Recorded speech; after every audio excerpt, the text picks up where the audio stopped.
Good evening. Check one, check two, check. Okay, good evening, everyone. I'm Tommy Schmalzi, superintendent here, and I'd like to welcome all guests.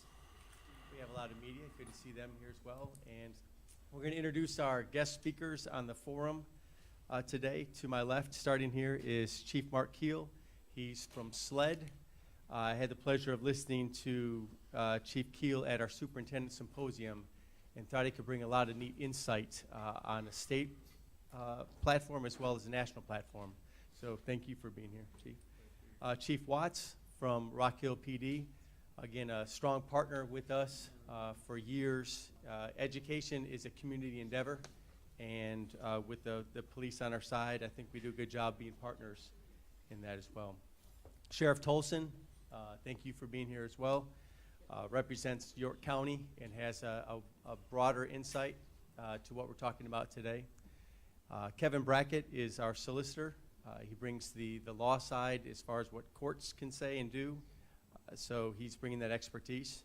And then Dr. Keith Wilkes, who represents us in student services and support systems here, a wide set of knowledge and skills that we're going to tap into as well. So thank you, Dr. Wilkes, for being here.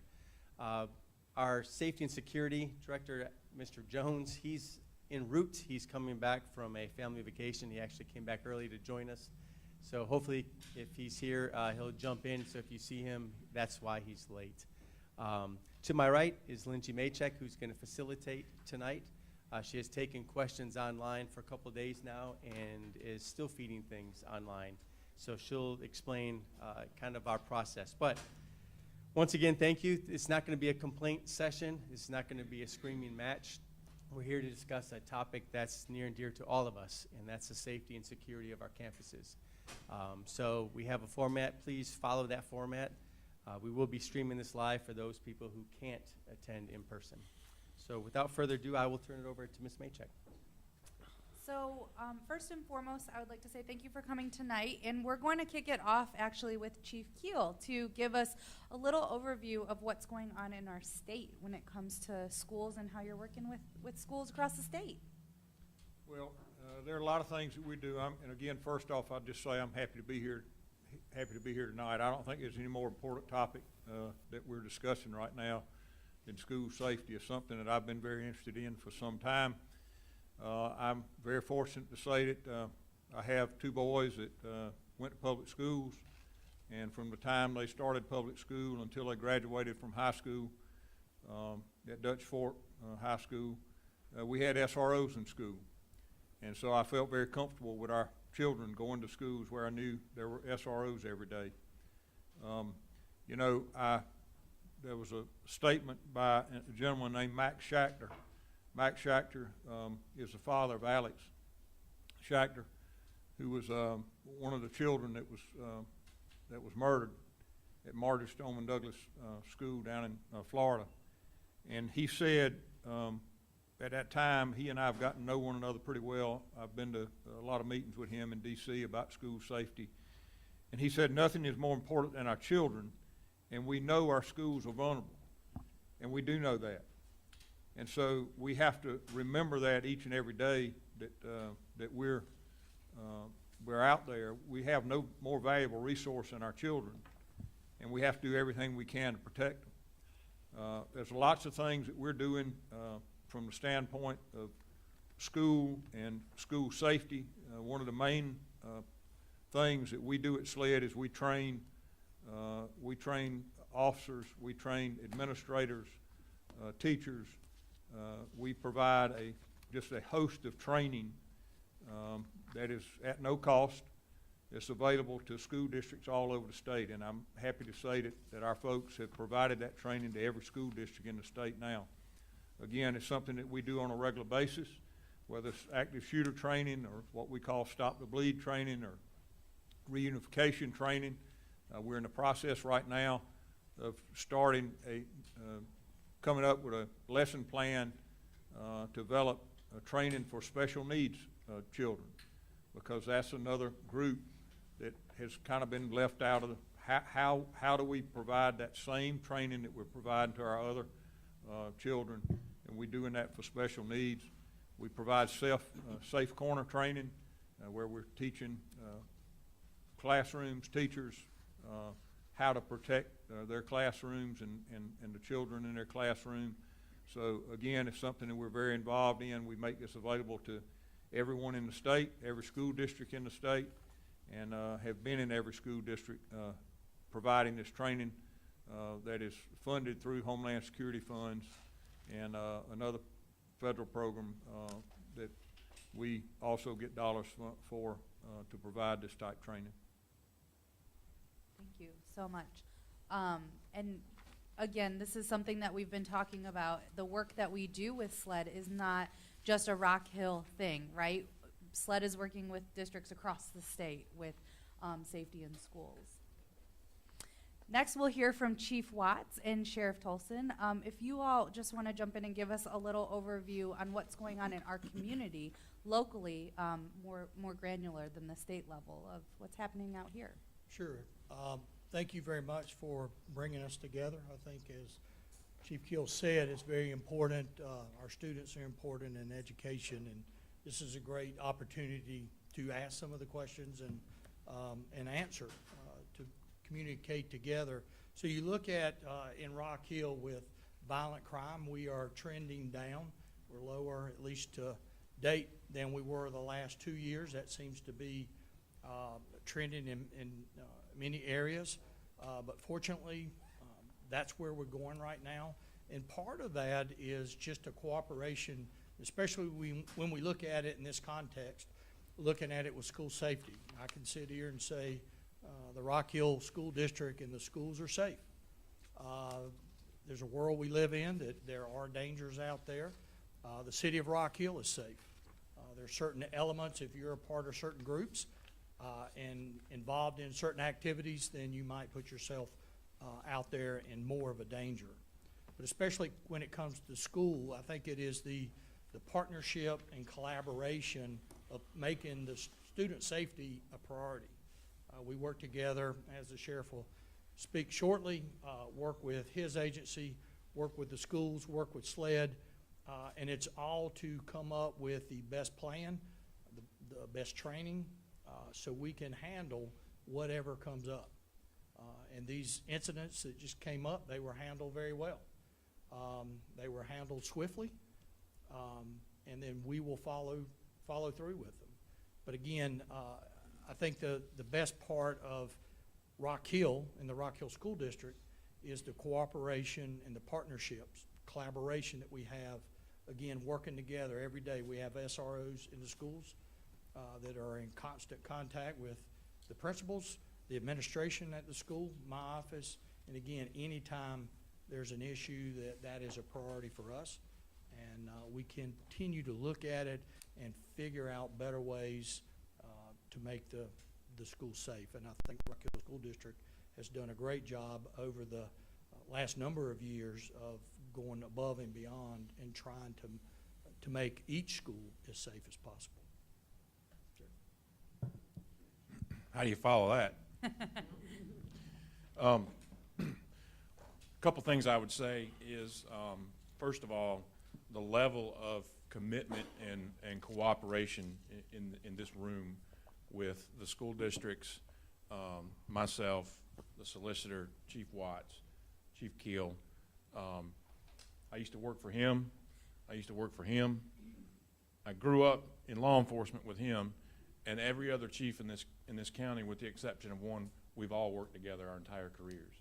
And we had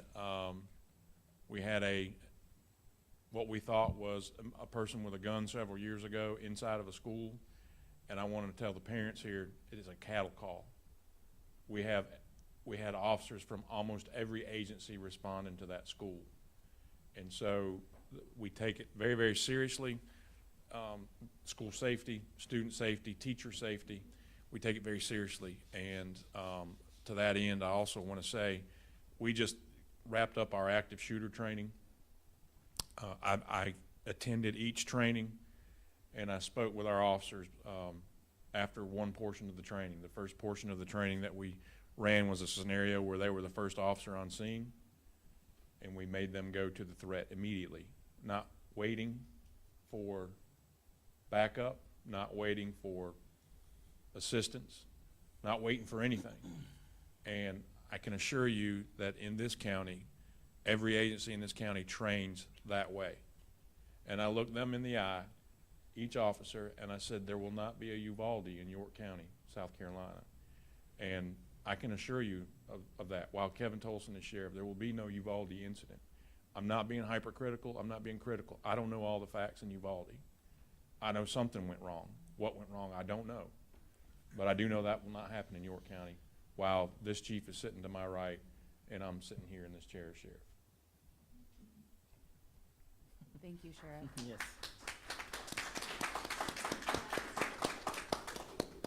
And before we started the school year, that was something that was top of mind for a lot of people in our community to talk about, that tragedy in Texas. So I think it's very remarkable that you can comment on that. So thank you for that.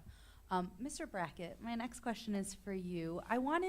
There are some families who may not know exactly what you do or, might not interact with you, right? So can you tell families in Rock Hill schools and in our community, what exactly do you do here, and why would you be part of this conversation? Well, thank you very much. I appreciate the question. It's one that I have to answer frequently when I'm talking to a lot of people, especially we get more and more moving down from up north. When I say I'm the solicitor, I have to quickly tell them also that means doesn't mean I'm a salesman, because that's the first thing they think. I say I'm the solicitor. They go, well, what are you selling?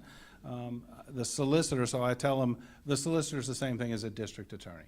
So my job is I'm the chief prosecutor for the 16th Circuit, which is York and Union counties, and I'm responsible for the prosecution of all criminal cases in York County that carry a penalty of more than 30 days, and also responsible for prosecution of cases in juvenile court, which is a separate court. The juvenile offenders are prosecuted in a separate court, in the family court. So that's essentially my job, and so I'm kind of the guy all the planning and preparation and efforts to prevent something from happening don't work out, then when they're apprehended, they come to me. Thank you. That's a very important relationship for us to have as well, so we appreciate you being here. Well, So let's get into some of the questions. Let's talk a little bit about this. That's the reason why many of you are here tonight. We'll try to get through all of the questions. We had about 40 that were submitted online prior, and I know that some of you are filling out question cards near the entrance. We had a few filled out this evening as you were coming in. We also invite ideas. So we have idea cards as well near the entrance that you can fill out, or you can send to communications if you're watching online, where if you have something that you're thinking about that maybe we haven't talked about or you think is a great idea, send it over to us. That is part of this conversation, is really putting it all out on the table and being able to consider all of our options. And I know that Dr. Schmalzi and Andrew Jones will be reading all of those comments, so we'll be working through that. But we'll start with some of the questions that were submitted online, and this is one that came up pretty frequently, and I feel like these law enforcement officials will be able to answer this.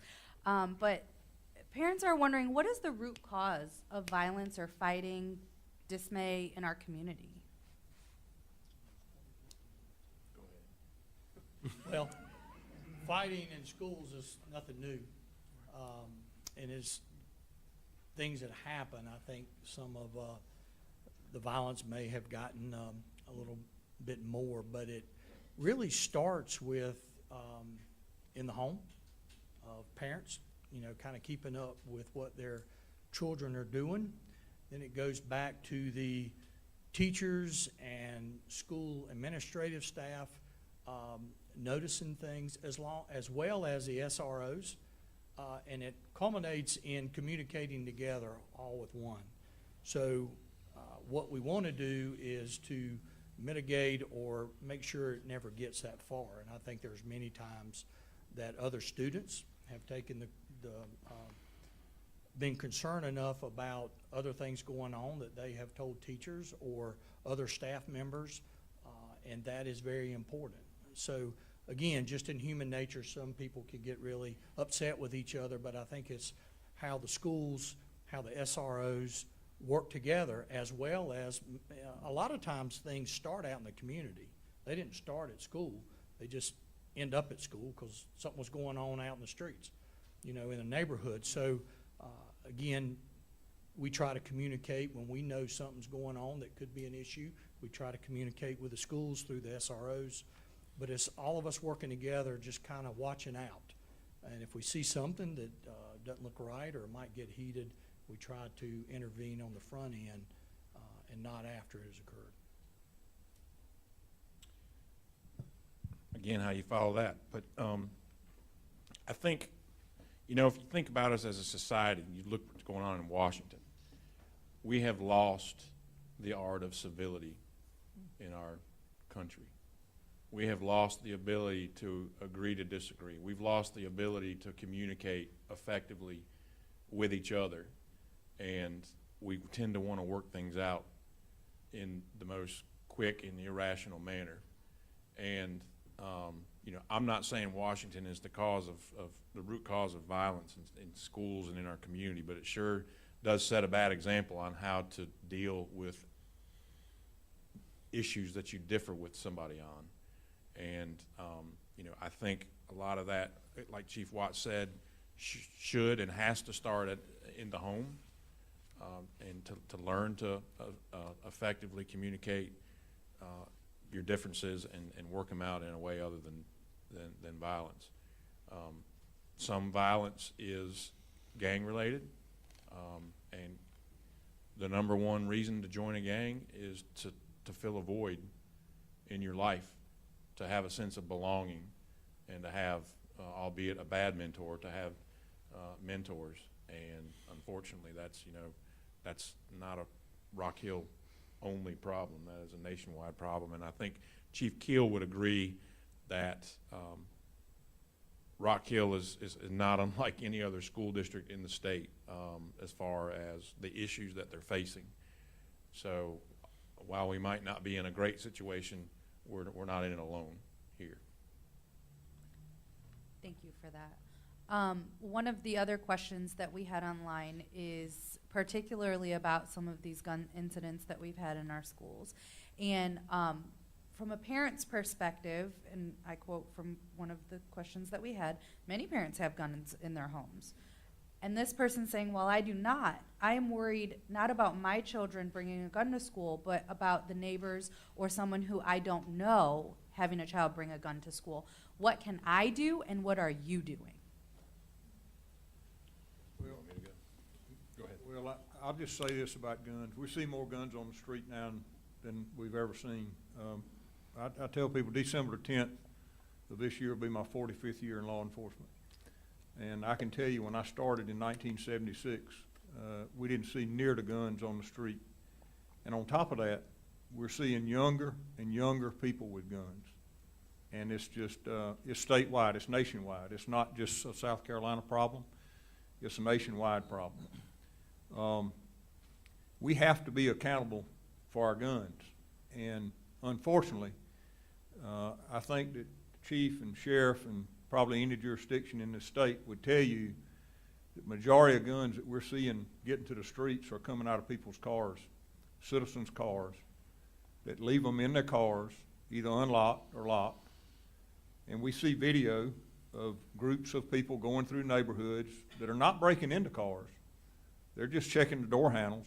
And if the door handle's open, then they get in the car and take whatever they can get, whether it's a laptop computer or change out of a cup holder or a gun. And we unfortunately continue to see this more and more. I can't express to you in the strongest terms how important it is that we secure our weapons. You know, I'm a big Second Amendment person, and I believe in the right to bear arms, but I also believe that some responsibility comes with that. And that responsibility is, again, to be accountable and to secure our weapons, whether they're in our homes or whether we leave them in our vehicles, so that that element can't get access to those guns, and then they be used in gun crimes, or we end up finding them in our schools. And I'd just like to add something to what the chief said. It's not just a question of whether people are bringing guns to school that are their parents that are unsecured. I've prosecuted a number of cases over the years where children found their parents' gun in the house. Very young children find the gun, and they're playing with it with their friends and shoot and kill their friend. And we're talking about kids that are 4 and 5 years old. They don't understand what they're doing. This isn't a crime except that the parent failed to secure the weapon. And I've said this repeatedly, if you owned a rattlesnake, you would take a deep interest in that snake's location at all times if it was in your house. You'd want to know where it was. You wouldn't just let it roam around or sit in a drawer or throw it in the corner and hope that it stayed there. That's how you have to go about owning a gun. You need to take a deep interest in its location at all times. If you don't have a gun and your children are playing at friend's house, take the time to ask those parents, do you have weapons in the house? Are they secured? You know, we had a case where a boyfriend left his pistol on the dining room table, and the kids found it. And it was just sitting right there on the table where they could access it easily, and somebody died as a result of it. So, you know, it's not just about taking it to school. This is an important issue, you know, just as you go about your daily life. There are responsibilities that come with gun ownership. So let's talk a little bit about that, Mr. Brackett. You know, one parent had put into the question box that kids aren't just picking up guns on the sidewalk on their way to school. How are you holding, or how are parents accountable or liable for a gun that makes it to somewhere it shouldn't be? Well, unfortunately, there isn't a clear law that speaks specifically to that, and it would be nice. I think it would be nice if there was a law that required people to be accountable, and failing to be accountable and securing their weapons properly could make them, because they're civilly liable. You can get sued, you can lose your house, lose everything you own. But there's not a good criminal law. There is neglect of a child, but it's kind of it's not a perfect fit. It's not designed for that exact situation. An argument can be made, and under the right circumstances, I could see charging somebody. But it's not an exact fit. I think that I would not object to seeing a law that held people accountable for failing to secure their weapon properly, and as a result, it ends up in a school or ends up in some child's hands and somebody else gets killed. Thank you. Chief Watts or Sheriff Tolson, can you talk to us, when you say securing a weapon in a home, what does that mean, and how do you do that the correct way? There's a number of ways. The easiest way is to lock it in a container that only you have access to. Gun safes come in all sizes and capacities. I own a small one that it takes a key and a combination to get into. There are gun locks that are easy to get, which doesn't allow the gun to function at all until you take a key and unlock the padlock, basically, to a cord. Those are the two easiest ways to secure a weapon, you know, and I won't even get into the third because it's not the best way. So, just simply hiding a weapon is not securing a weapon. Kids are curious, and they'll find more than you think that they will find in the home. So, locking them up or utilizing a gun lock are two of the easy ways to secure a weapon. And the other thing, when we have community events, I think both agencies, that's one of the things we talk about at all the events. We can give out gun locks, but we talk about safety and try to educate the public, if you're a gun owner, again, how the best way to handle that gun is. So if someone needed a gun lock, they could get one from you? Sure can. Great, fantastic. Good to know, right? So let's move on. So we see that guns are a problem in the community nationally. And so let's talk about how that's making it into our schools, right? So the number one question that we saw in the question box, I would say 20 people asked this: why do we not use metal detectors every single day in Rock Hill schools? I'm assuming you want me to answer that one, right? So metal detectors are obviously one of those things. What we try to do is there's multiple tools. As you know, Chief and Sheriff and Chief Keel were all saying, you know, it starts with the preparation and the training and the awareness and those things. And we're always looking for new ideas. So metal detectors are always one of those things we're looking at.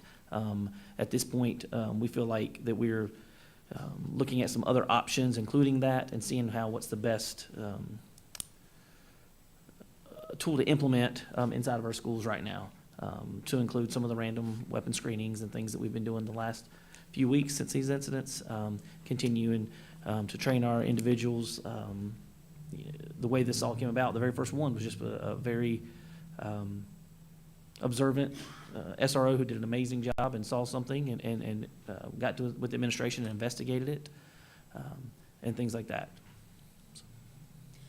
Can you tell us some of the preventative measures, Andrew, while we're talking about this, that are not metal detectors, that we have in place Sure. In our schools? Yeah, so some of the preventative measures we already have, one of the big things is our, single point entry system that we're monitoring any entries and exits, with guests and students, visitor reception areas, management systems. We have over 2,000 cameras within our schools right now, access controlled doors.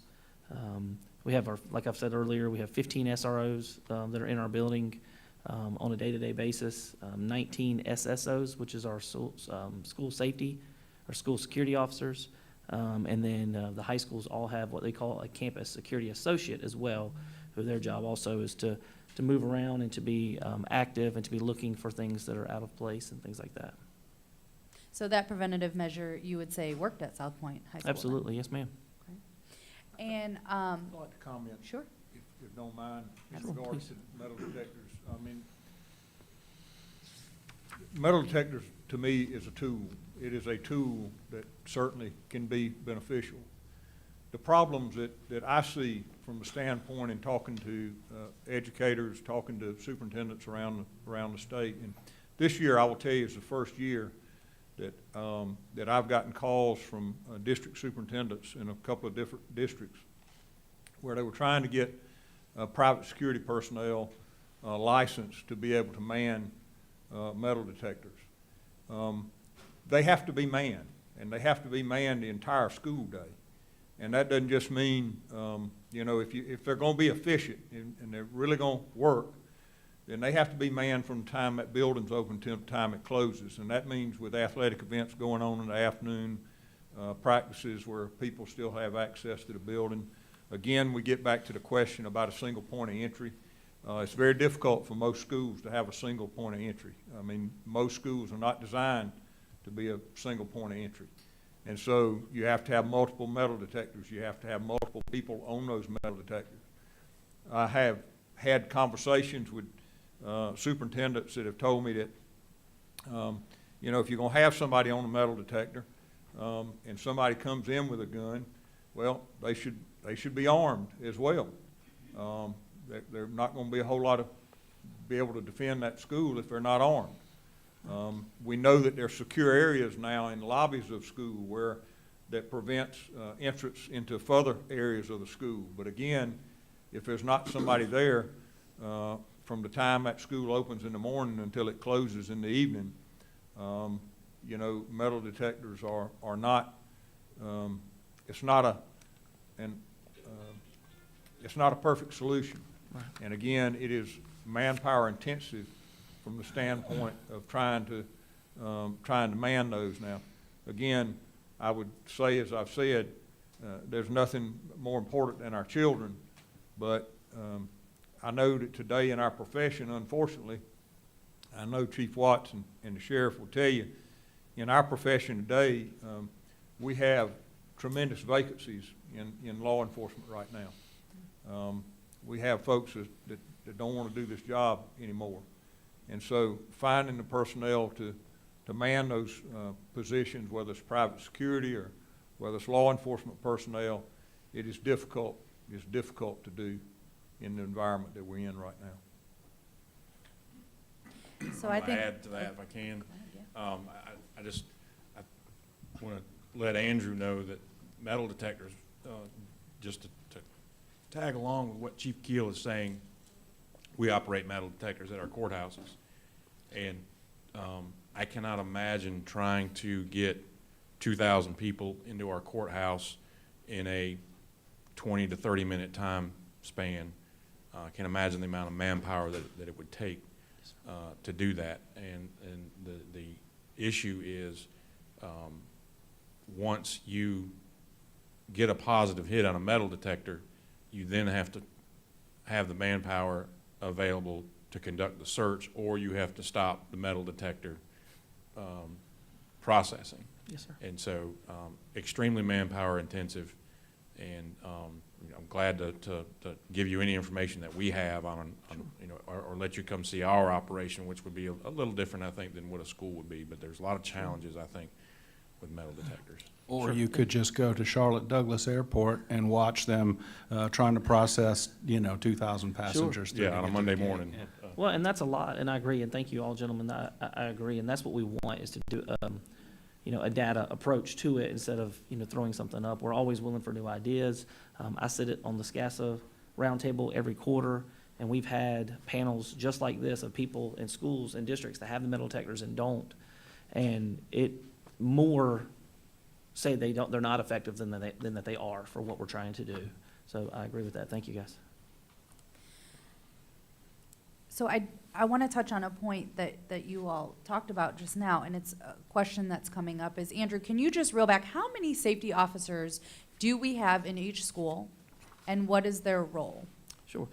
We have an armed officer in every single school in our district, whether that be an SRO, which is a school resource officer, either with Chief Watts or with Sheriff Tolson, depending on where those schools are located.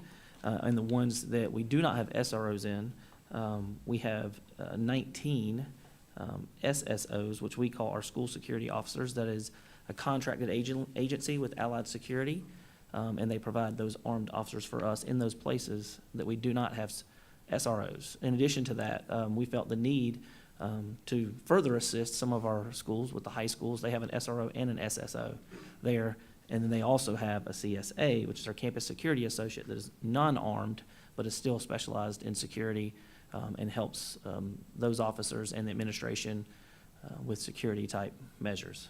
Can you do me some fast math? How many is that? We've got 15 school resource officers, 19 SSOs, and 3 CSAs. Dr. Wilkes can do that math.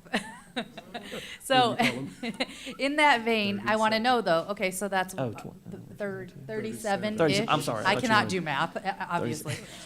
So that's 37-ish. Safety officers that we have at any given moment in our district, every single day, every minute that school is in session. Yes, ma'am. Sheriff Tolson, Chief Watts, if something were to happen, how many officers could we have deployed to a location at any given moment? You would get Are we counting the 3? 70, I mean, or more. If you had an incident, let's just say at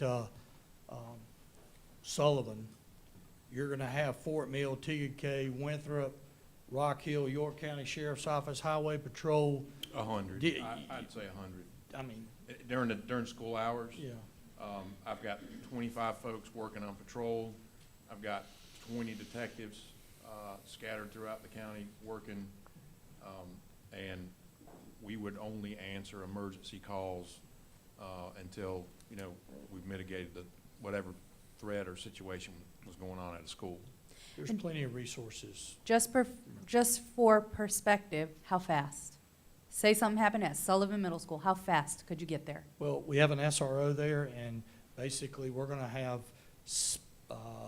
16, 17 on patrol, and again, so you're gonna have a large number immediately, plus if, deputies working on the Rock Hill side, again, you have a lot of officers that will be there almost immediately, followed very quickly by, again, upwards of 100. The national standard lists 3 to 5 minutes for average law enforcement response. And that doesn't include all of our 3-letter acronyms that'll also show up too. And so in this group's expert opinion, one of the questions that we're receiving is, can we hire more security officers for every single school?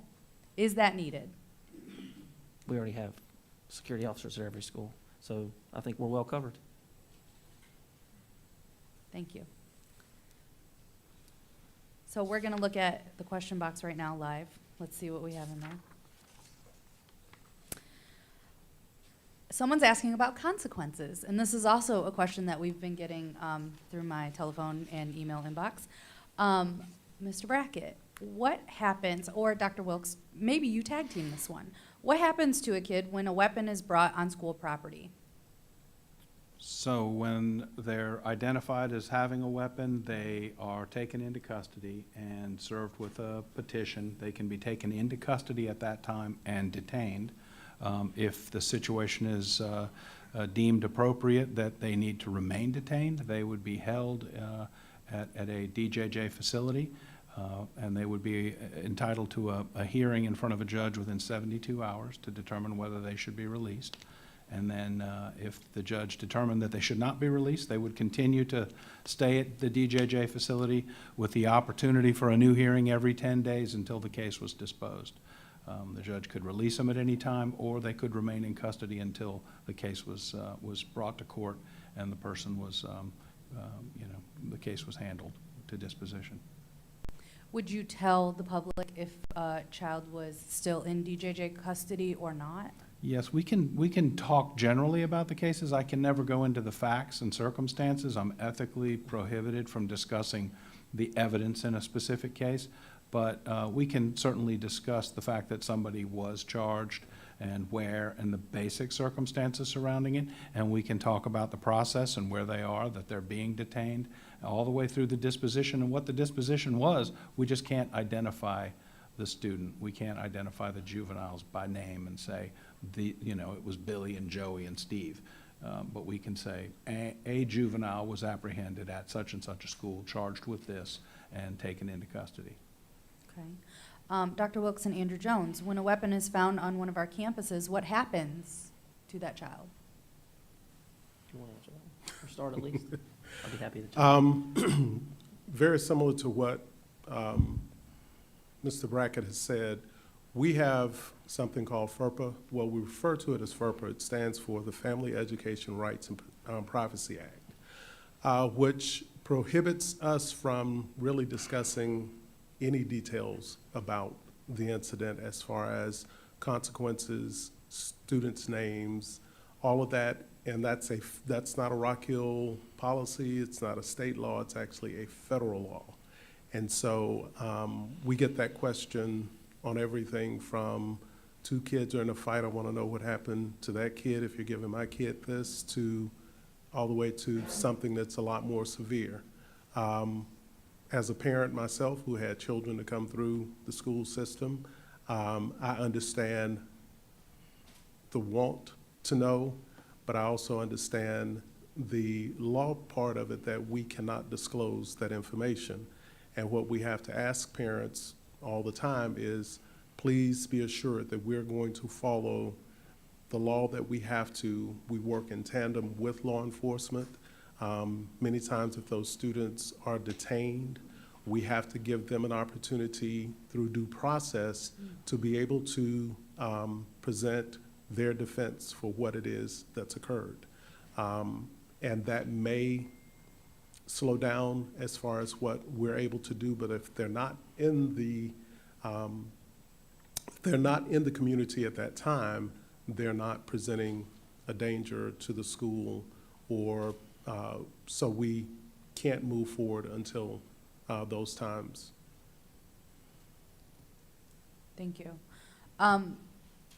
Another question that we're getting pretty frequently is, let's talk about expulsions and consequences. So you're telling me that you can't tell me for a specific incident what the outcome is of that incident, but what is our policy? Is a weapons offense an automatic expulsion?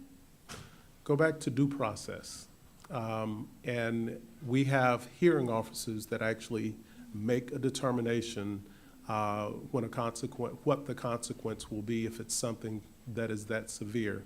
We may do an expulsion recommendation, but it is up to that hearing officer to make a determination based on our district policies, which are all based on either state and or federal laws, as to how that will move forward. So when parents ask me what's going to happen, I always refer them to our district policy. And this is what the district policy says. And usually I allow them to read it and come back with any questions that they may have. Because that's the first thing that we have to follow is to ensure that we're following the policy, again, that's based on the state and federal laws. And so just to be clear, the work that you're doing, Mr. Brackett, is the same or goes in tandem with what we're doing here at the school district when it comes to consequences and outcomes? There are two different forums. The criminal justice system is one consequence and one outlet for behavior like this, and then the school process is a separate one. But we do work together, and we've got a great working relationship. You know, when we have issues, we're always, all the school districts in the county are always very cooperative and receptive, because the information we need sometimes might be videos from school security systems. So we have a good working relationship, and so we work together in two different arenas, so to speak, criminal justice system, and then the school disciplinary process is a separate one, but pursuing similar agendas. Okay. So let's talk a little bit about a question that's also come up is, you know, how do students who have perceived records end up back in our schools?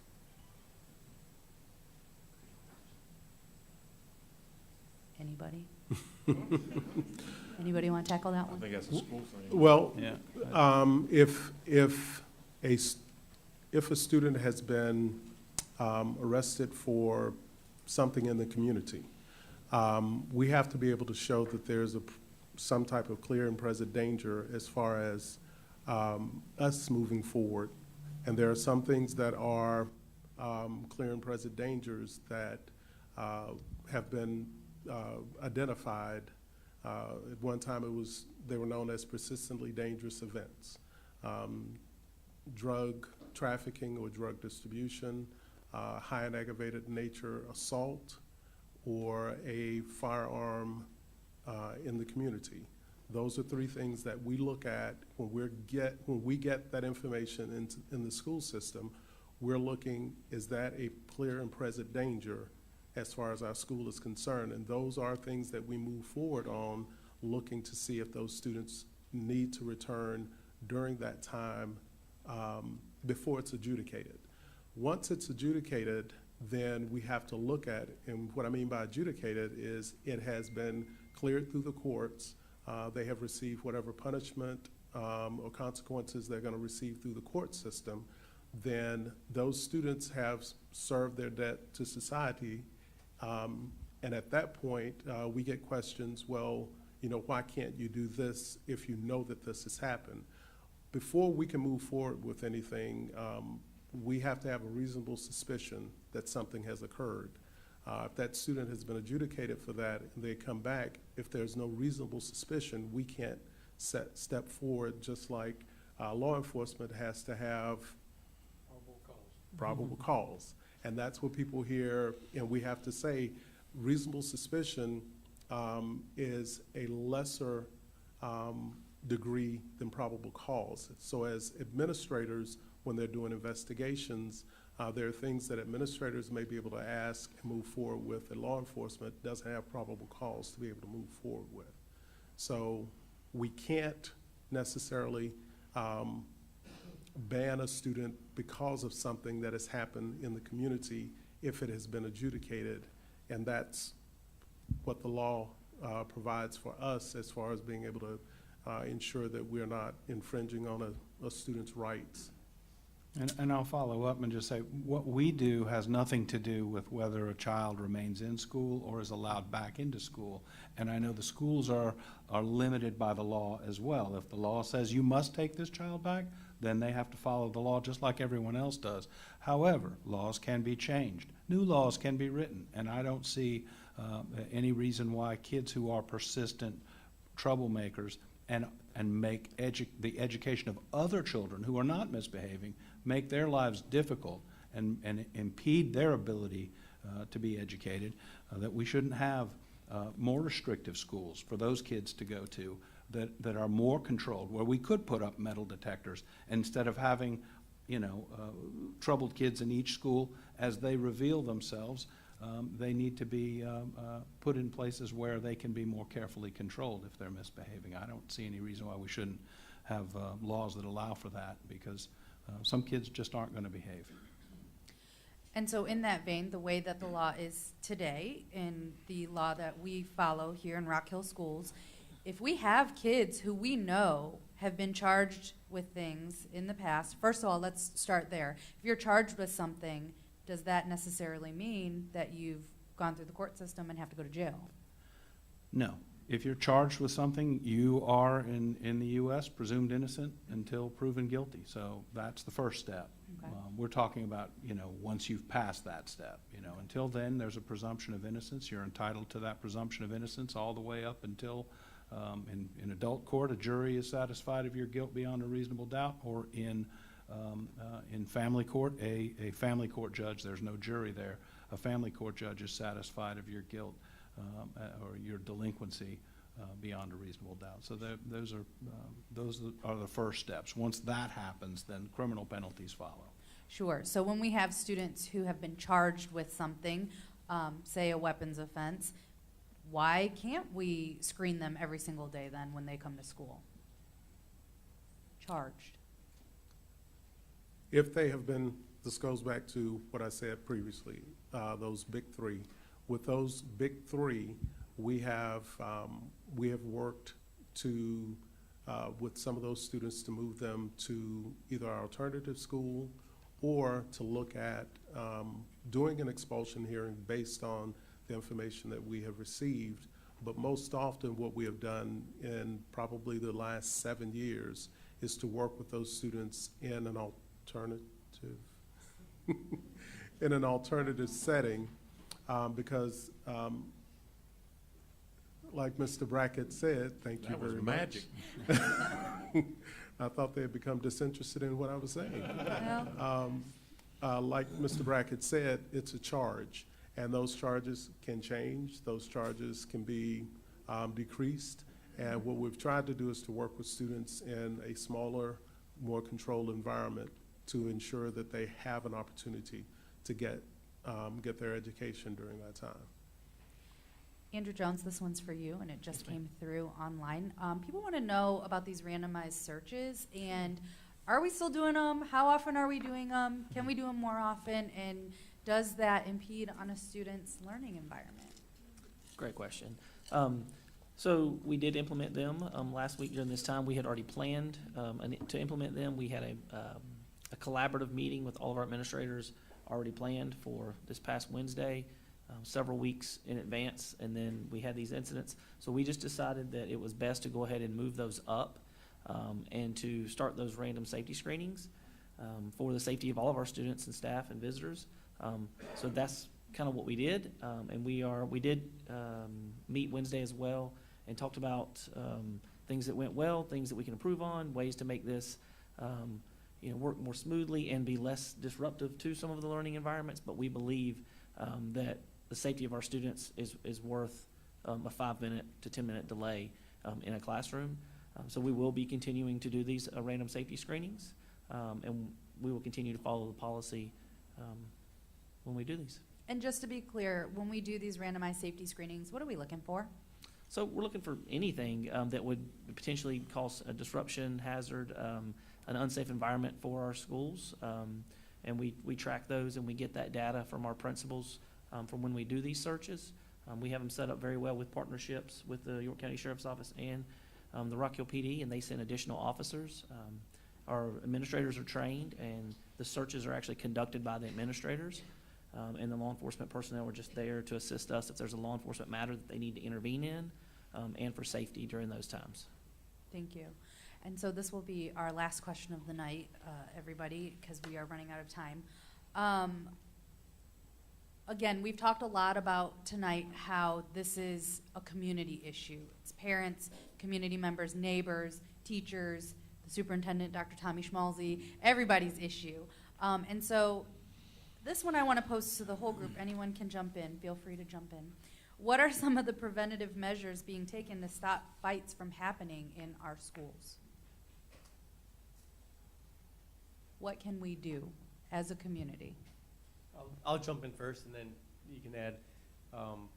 I'm pleased to say that I've had 4 meetings already with community members, some of them in this room right now, that have taken the initiative to say that we want this to stop in our community. It's not a school thing, it's a community thing. In fact, some of the community leaders have said, Tommy, we've seen this, 20 years ago. We've seen this pattern start. So they want to take an active approach. They've been fed up with what they've seen in the paper, what they've seen in the community, and what they've seen in our schools. And I think that's the only way that we're going to make a dent in this. It can't be a law enforcement thing.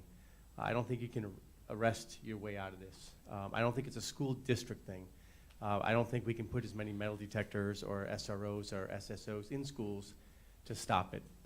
I think it's going to take all of us. It's going to take a vigilant eye. It's going to, if you see something, say something. That's some part of our community that we're fighting now is people are less likely to stand up and say they've seen something. They're afraid to, quote unquote, snitch or whatever word you want to use on that. But it's a non-negotiable for us as a district. The safety is paramount.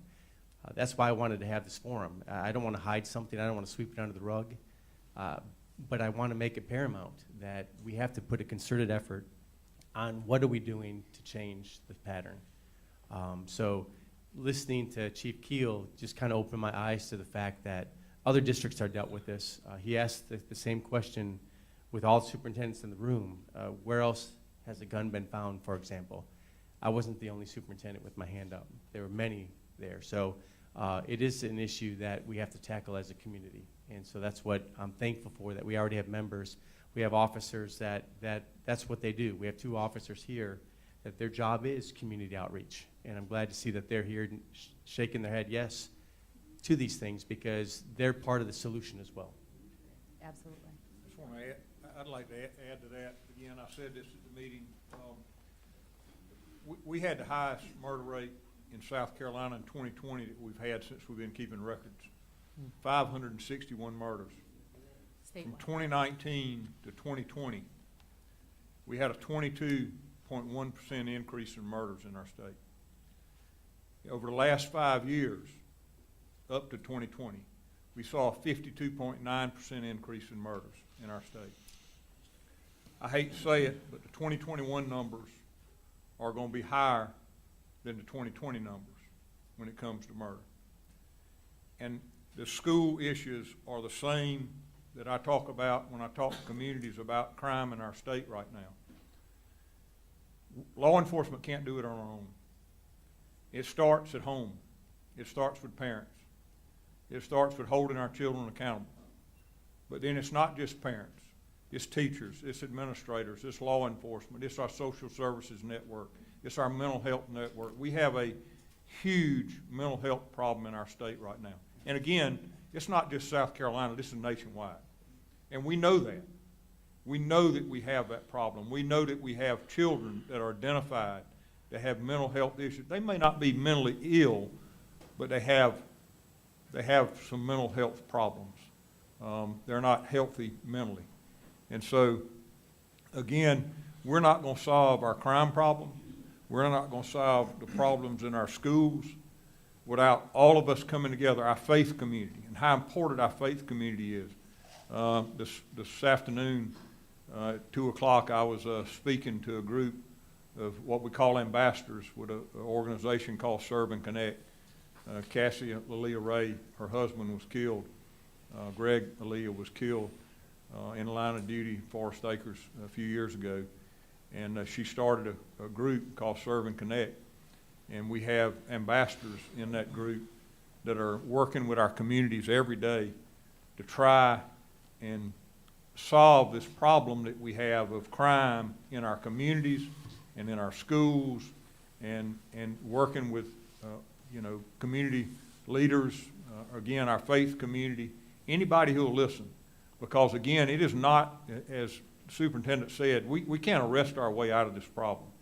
We have to have everybody working together, and we have to, have the community. We can't solve crime, and I think the sheriff and Chief Watts will tell you that, some of the best success that we have of stemming crime in our neighborhood is when our neighborhoods come together as a group and work with law enforcement.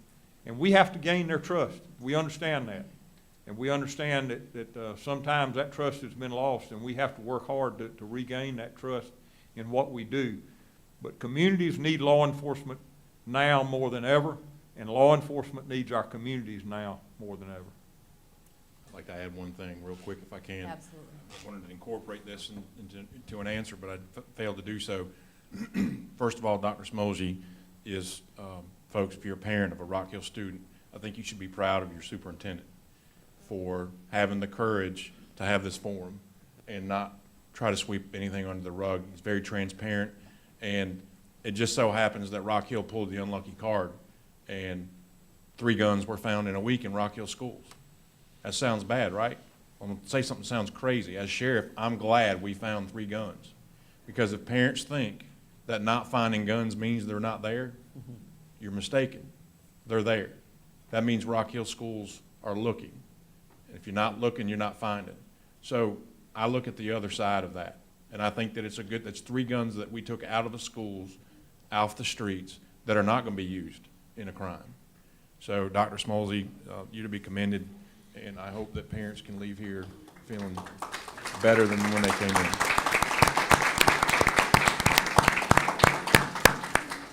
Thank you so much for saying that. And so we are out of time this evening. I will just wrap up by saying if there are any unanswered questions that you've already submitted to the question box, that you've already emailed to Lindsay or to communications@rhmail.org, those questions will be answered. We'll be responding to them. We're going to read through all of them. So if we didn't get to your question, we will. Please be patient, because just as we've been sitting here, we've had 28 new questions that came through. So we will get to them. And if ever you have a question, you can reach out to communications, you can reach out to Dr. Schmalzi, you can reach out to Dr. John Jones, you can reach out to Mr. Andrew Jones. They are 2 different people. And we'll get to it. We'll answer you. We'll have a conversation. You know, our community did not go easy on these guys sitting up here today. I mean, these were unfiltered, real questions from our community. So I thank all of you for being here and for sitting in the hot seats. Now we're going to break till our board meeting.